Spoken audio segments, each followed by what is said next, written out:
जय जिनेन्द्र। इस सीरीज में जगन्य अनुभाग उदीर्ण का स्वामी है ना, मोहनीय कर्म की प्रकृतियां हैं, उसमें कौन है? तो जगन्य अनुभाग उदीर्ण किसको होती है? जो विशुद्ध परिणामी जीव होता है, सर्व विशुद्ध। मिथ्यात्व की उदीर्णा, तो उदय तो चल रहा है उनका। मिथ्यात्व का मतलब पहला गुण स्थान है, और वो संयम के अभिमुख जीव है, और वो सर्व विशुद्ध परिणाम वाला है। जैसे संख्यात मनुष्य होते हैं, उसमें से जो सर्व विशुद्ध परिणाम वाले मनुष्य हैं, उनको लेंगे।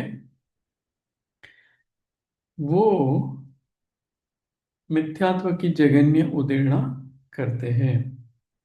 तो यहाँ पर संयम के अनुभव अभिमुख उसको मुख्य रूप से ग्रहण करना है।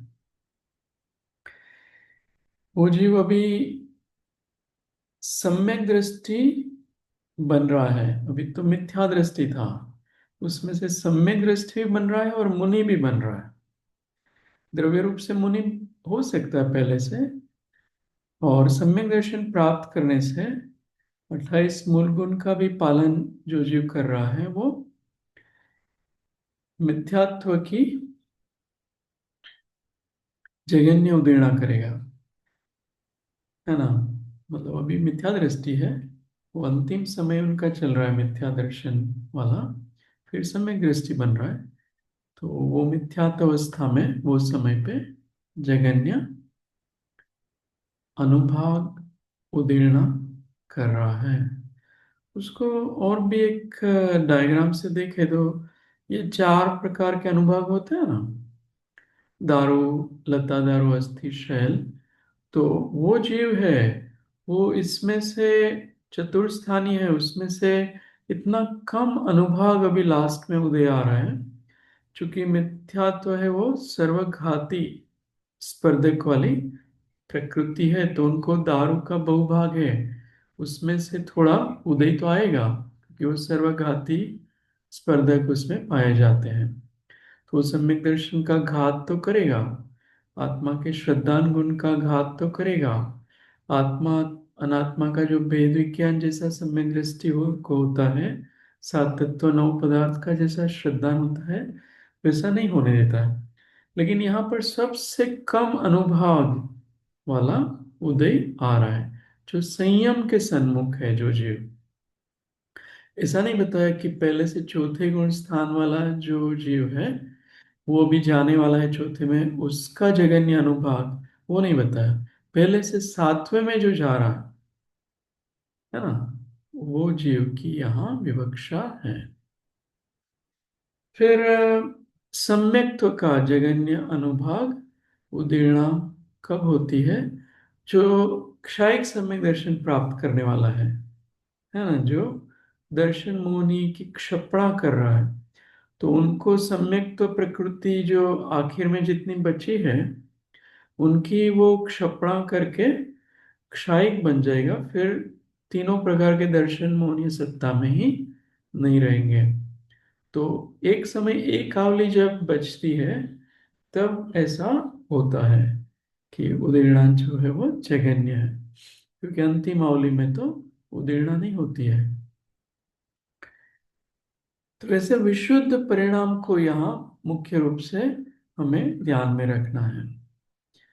ऐसे तीसरे गुण स्थान में भी जानना, जो तीसरे में से वो चौथे के अभिमुख है, उसका ऐसा बनेगा। फिर अनंतानुबंधी ये जो प्रकृति है, उसमें क्या हो गया? तो उसमें क्या होगा? संयम के अभिमुख सर्व विशुद्ध अंतिम समयवर्ती मिथ्या दृष्टि जीव, जो यहाँ मिथ्यात्व में बताया ना, ऐसा ही अनंतानुबंधी में जानना। अप्रत्याख्यानावणी में क्या है डिफरेंस? कि वो जीव सम्यक दृष्टि है और संयम के अभिमुख है, उनकी सबसे जघन्य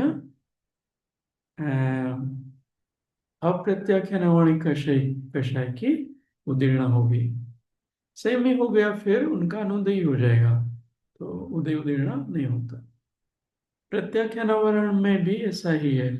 जो संयमी बनेगा उसके अंतिम समयवर्ती है, या यहाँ पर अंतिम समय लेना, तब वो सबसे जघन्य अनुभाग की उदीर्णा करेगा। किसकी? प्रत्याख्यानावरण कषाय की, जो अभी कुछ ही मतलब अगले समय ही वो 7वें गुण स्थान में पहुंचने वाला है।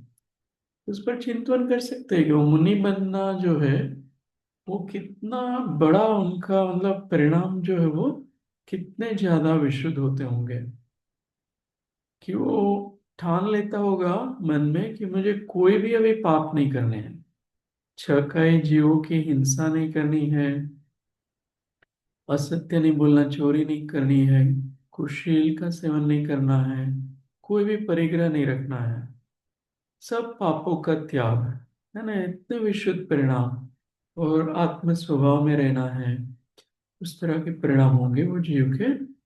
तब वो कर्म है उनकी उदीर्णा जो है वो जघन्य अनुभाग वाली होगी। संज्वलन में वो क्षपक श्रेणी में घटित होगा। जब वो क्रोध के उदय से क्षपक श्रेणी चढ़ रहा है, तो 9वें स्थान में फिर उनकी जगन्य उदीर्णा होगी। ऐसे ही मान में और माया में जानना। लोभ में वो एक समय अधिक एक आवली बचेगी, तब ये 10वें गुण स्थान में उनका बनेगा। तब इतनी ज्यादा विशुद्धि हो शुक्ल ध्यान में, तो वो अनुभाग उदीर्णा उनकी जगन्य है लोभ की, और फिर लोभ का क्षय हो जाएगा एक आवली के बाद। स्त्रीवेद में भी है ना, उदीर्णा अंतिम समयवर्ती सवेदी स्त्रीवेदी क्षपक को ही बताइए। यहाँ पर भी क्षपक श्रेणी में लेना पड़ेगा 8वें गुण स्थान में। जब स्त्रीवेद की संपूर्ण रूप से क्षपणा होने वाली है, उसके आवली के एक समय अधिक आवली, उतना समय बचा है, तब उनकी जगन्य उदीर्णा होती है। पुरुष वेद में भी ऐसा ही है, और नपुंसक वेद में भी ऐसा ही है। क्षपक श्रेणी में जो शुक्ल ध्यान में जीव है और अत्यंत विशुद्ध परिणाम है, उनको ये जगन्य उदीर्णाएं होती है। और 6 9 कषायों में भी अपूर्वकरण के अंतिम समय में विद्यमान क्षपक श्रेणी वाले जीव को जगन्य उदीर्णा होती है, ये 6 9 कषाय के। तो इस तरह से विषय को बहुत अच्छे से चिंतन करना चाहिए। इनका सार ये है, कितने ज्यादा विशुद्ध परिणाम जीव के होते हैं, उनको कोई पाप करने की इच्छा नहीं है, बुद्धिपूर्वक कोई पाप नहीं करना है, उनको बस समता भाव में रहना है, आत्मा के स्वभाव में रहना है, सहज आनंद में रहना है, ज्ञान स्वभाव में रहना है ना, जो मैं हूं उसमें रहना है, और संकल्प पूर्वक सब पापों का वो त्याग कर रहा है जीवन भर के लिए।